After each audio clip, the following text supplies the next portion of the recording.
Terima kasih Anda masih bersama kami. Bagi Anda yang baru saja bergabung, kami hadirkan kembali 3 berita utama hari ini. Sepergok membawa kabur motor peternak.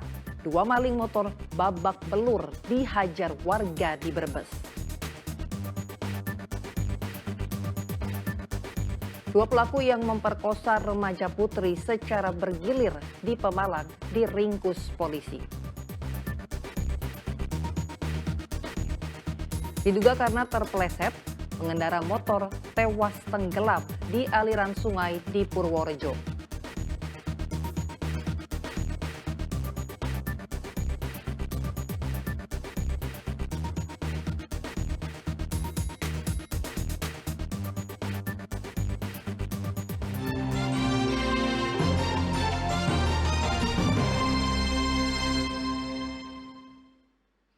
Dua maling motor babak belur dihakimi warga di Desa Baros di Kabupaten Brebes karena kedapatan membawa kabur motor warga.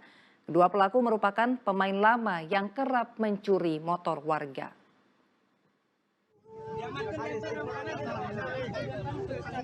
Harga mahal harus dibayar 2 maling motor. Mereka babak belur dihakimi warga Desa Baros di Kecamatan Ketanggungan, Brebes. Pelaku kedapatan membawa kabur motor peternak yang sedang mencari rumput. Beruntung nyawa kedua pelaku selamat. Polisi datang dan langsung mengevakuasi kedua pelaku ke Mapores Brebes. Kedua pelaku teridentifikasi bernama Wildan dan Agung Marnoto, warga Ketanggungan. Keduanya tercatat sebagai pemain lama karena malang melintang mencuri motor di wilayah Ketanggungan. Mereka biasa menyasar motor warga yang terparkir di pinggir jalan. Setelah kita tindak lanjuti cek TKP, ternyata hasil pencurian TKP-nya di Desa Buara, Kecamatan Tanggungan, Kabupaten Brebes. Pengakuan dari 2 pelaku ini sudah berapa kali sih melakukan aksinya? Yang satu tersangka 4 kali, jadi dari 4 TKP yang berbeda. Dan yang 2 kali dari TKP yang berbeda juga. Tapi masih wilayah Kabupaten Brebes. Kedua pelaku kini terancam kurungan penjara selama 5 tahun. Sugiartono melaporkan dari Brebes. 2 dari 3 pelaku pemerkosaan terhadap seorang remaja wanita di Pemalang ditangkap polisi. Keduanya ditangkap di Jakarta dan Bekasi, Jawa Barat setelah buron selama beberapa hari. 2 pemuda tersangka pemerkosaan terhadap remaja perempuan dilumpuhkan dengan tembakan anggota Satreskrim Polres Pemalang karena melawan saat akan diringkus. Tersangka berinisial JP dan EP ini kemudian dilarikan ke rumah sakit. Keduanya ditangkap di Jakarta dan Bekasi, Jawa Barat setelah buron selama beberapa hari. Pemerkosaan itu terjadi di Kecamatan Bodeh, Pemalang. Saat itu, para tersangka berpura-pura menolong korban karena sepeda motornya mogok. Bukannya diantarkan ke rumahnya, para tersangka justru membawa korban ke hutan jadi, mencekoki dengan minuman keras lalu memperkosanya. Anak korban berhenti untuk mengecek kendaraannya, bensin kendaraan satu sepi, dan kemudian didatangi oleh 3 orang yang tidak dikenal, menawarkan bantuan kepada anak korban dan mengajaknya ke angkringan. Saat ini polisi masih memburu 1 tersangka yang identitasnya sudah diketahui. Joro Wijayanto melaporkan dari Pemalang. Pengedar sabu-sabu membuang barang bukti narkoba dan ponsel saat dibekuk tim Sparta Polresta Solo. Namun, pelaku akhirnya hanya bisa pasrah saat polisi menemukan barang bukti yang dibuang.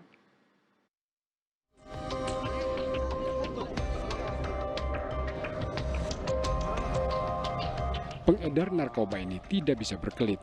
Tim Sparta Kepolisian Resor Kota Solo akhirnya menemukan barang bukti sabu-sabu yang dibuang tersangka. Selain itu pelaku juga sempat menghilangkan jejak komunikasi dengan bandar dengan membuang ponsel ke atap rumah. Penangkapan tersangka atas laporan warga yang mengeluhkan maraknya peredaran narkoba. Ya, jadi memang ada upaya-upaya pelaku atau terduga pelaku mengaburkan. Namun kembali dicek oleh tim Sparta, didapatilah handphone, kemudian termasuk barang bukti tadi. Gitu. Polisi kini memburu bandar pemasok narkoba untuk tersangka. Heri Prasetyo melaporkan dari Solo. Seorang warga ditemukan tewas di aliran sungai Desa Girigondo, Purworejo. Diduga korban terpeleset saat membawa sepeda motor. Hilang seharian, korban bernama Hoirul Wahid ditemukan tewas mengambang di aliran sungai Kedung Gupit di Desa Girigondo, Kecamatan Pituruh, Purworejo. Warga langsung mengevakuasi korban ke rumah keluarga. Korban sebelumnya diketahui mengendarai sepeda motor, namun seharian tak kunjung pulang. Diduga korban terpeleset sehingga jatuh dan tenggelam di aliran sungai. Penemuan korban diawali dengan ditemukannya sandal dan motor korban. Di bawah tanggul itu ternyata ada sandalnya yang diduga terpeleset ke sungai. Daerah dekat situ itu memang ada yang dalam, ya 3 meter sampai 4 meter ada. Istilahnya ada kedung lah di situ. Nah, itu kali apa, Pak? Namanya itu.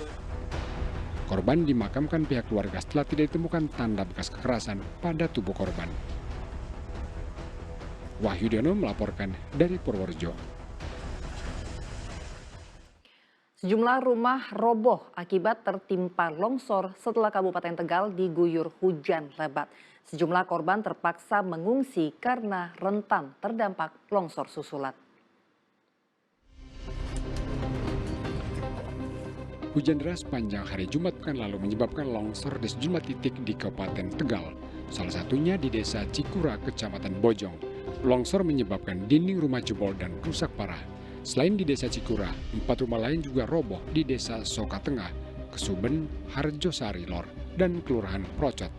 Cuaca karena angin, puting beliung, kemudian juga karena ini hujan sudah mulai, tanahnya kan bergerak karena longsor, sehingga pergerakan tanah ini mengakibatkan bangunan yang di atasnya masih roboh juga. Pak, dari beberapa kasus tadi ada korban jiwa atau luka nggak, Pak? Korban jiwa hanya ringan yang di... Tidak ada korban jiwa, namun sejumlah korban terpaksa mengungsi karena rumah rentan ambruk. Waktu dari sebelum maghrib saya udah berusaha ngeluarin ini ya, apa yang bisa diselamatkan gitu. Tapi ya itu berpacu dengan ini mau ambruk, jantungnya itu cepet-cepetan lah. Jantungnya, iya. Awalnya hujan ya, Mbak ya? Hujan. Iya, ini musim hujan terus dicek itu katanya kena raya. Gitu. Apa ya namanya, Belanda. Warga diimbau meningkatkan kewaspadaan karena cuaca ekstrim mulai melanda sehingga rawan banjir, longsor, serta pohon tumbang. Kuncoro Wijayanto melaporkan dari Kabupaten Tegal. BMKG memprediksi bahwa cuaca ekstrim masih akan melanda sejumlah wilayah Indonesia. Di Klaten, hujan deras dan angin kencang mengakibatkan pohon-pohon tumbang dan atap sekolah rusak. Waspada saat berhenti atau parkir di dekat pohon-pohon besar. Di Klaten, cuaca ekstrim, hujan deras disertai angin kencang membuat sejumlah pohon tumbang dan menimpa 4 mobil yang sedang terparkir di sebuah pusat perbelanjaan pada Rabu sore. Saat kejadian, pemilik mobil sedang berada di dalam mal. Pohon yang tumbang memiliki tinggi sekitar 25 meter dan diameter 2 meter. Petugas gabungan bersama komunitas relawan kemudian bergotong royong untuk mengevakuasi mobil dan pohon tumbang. Tidak ada korban jiwa dalam peristiwa tersebut. Pohon tumbang ini tadi karena angin kencang yang menerpa di wilayah ini, Mas. Jadi disertai dengan hujan, kemungkinan pohon ini juga sudah cukup tua sehingga kemungkinan di akarnya juga terjadi pelabuhan. Terjangan angin kencang yang melanda Klaten juga merusak sejumlah bangunan rumah dan angin kencang juga menyebabkan sebuah sekolah menengah pertama Negeri 6 Klaten rusak. Sejumlah ruangan yang rusak diantaranya ruang laboratorium komputer, ruang guru, dan 13 ruang kelas.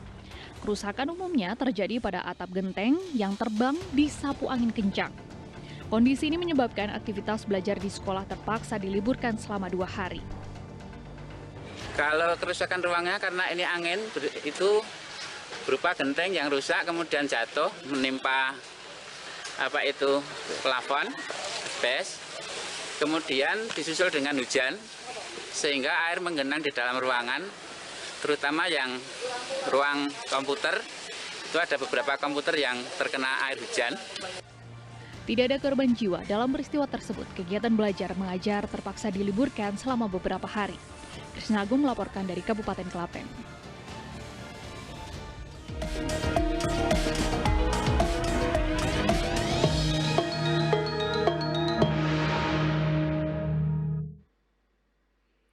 KPU Kabupaten Cilacap dan Jepara memprioritaskan pengiriman logistik Pilgub Jawa Tengah dan pemilihan bupati pada tahap awal ke daerah-daerah terpencil. Pengiriman lebih awal untuk mengantisipasi cuaca buruk.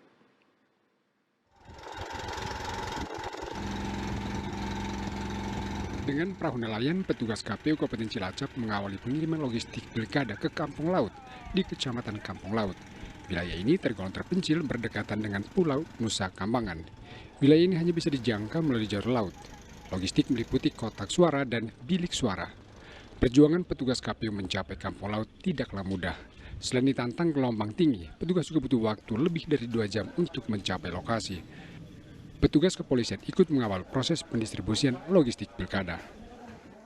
Untuk distribusi ke Kampung Laut, Kecamatan Kampung Laut khususnya, itu kita bawa kotak suara Pilgub dan kotak suara Bupati. Dari Sleko, Pelabuhan Sleko ke Kecamatan Kampung Lautnya, di kantornya itu kurang lebih memakan waktu 2,5 jam sampai 3 jam. Setiba di lokasi, seluruh logistik pilkada dipindahkan ke gudang penyimpanan Kecamatan Kampung Laut sebelum didistribusikan ke 4 desa. Kecamatan Kampung Laut memiliki jumlah DPT 11.000 jiwa. Distribusi melalui jalur laut juga dilakukan KPU Jepara. Petugas KPU dikawal polisi menumpang kapal motor penumpang Siginjai menuju Karimun Jawa. Karimun Jawa merupakan kecamatan terjauh dan hanya bisa dijangkau melalui jalur laut. Petugas juga butuh waktu lama, sekitar 7 jam, untuk mengirim lebih dari 7.000 lembar surat suara. Pengiriman dilakukan lebih awal untuk mengantisipasi cuaca buruk.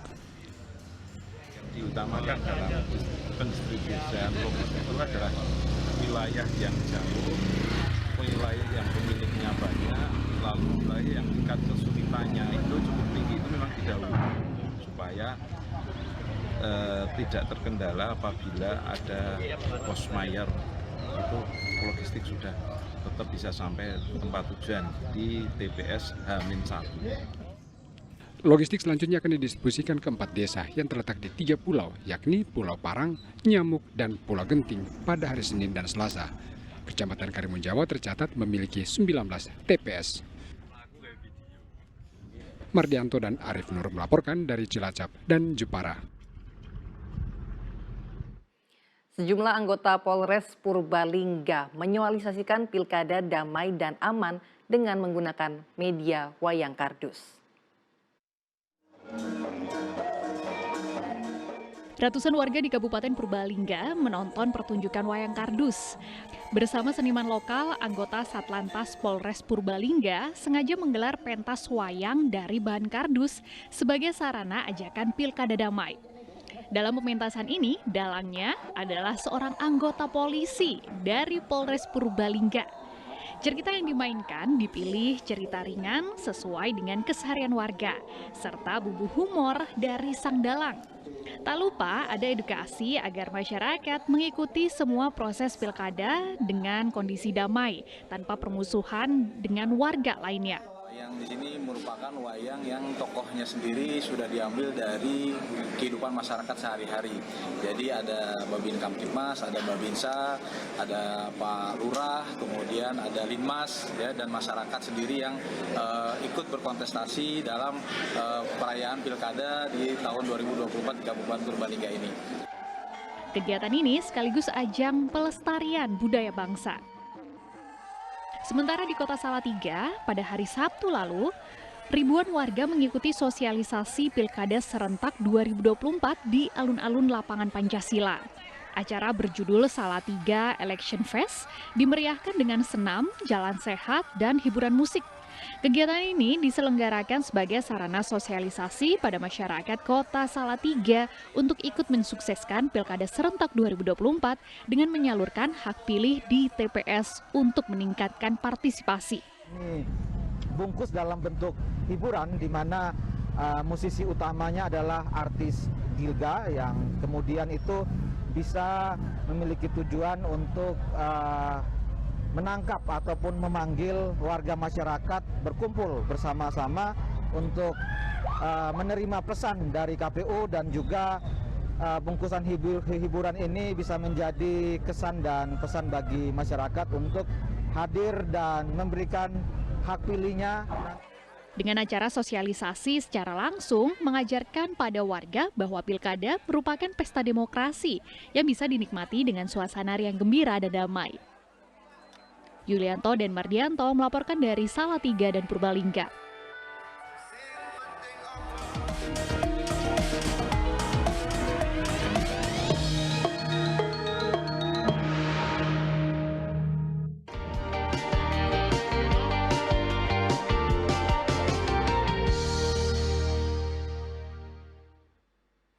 Ya, informasi tadi mengakhiri jumpa kita hari ini. Atas nama rekan yang bertugas, saya Nadira Ali mengucapkan terima kasih atas kebersamaan Anda. Selamat beraktivitas dan sampai jumpa.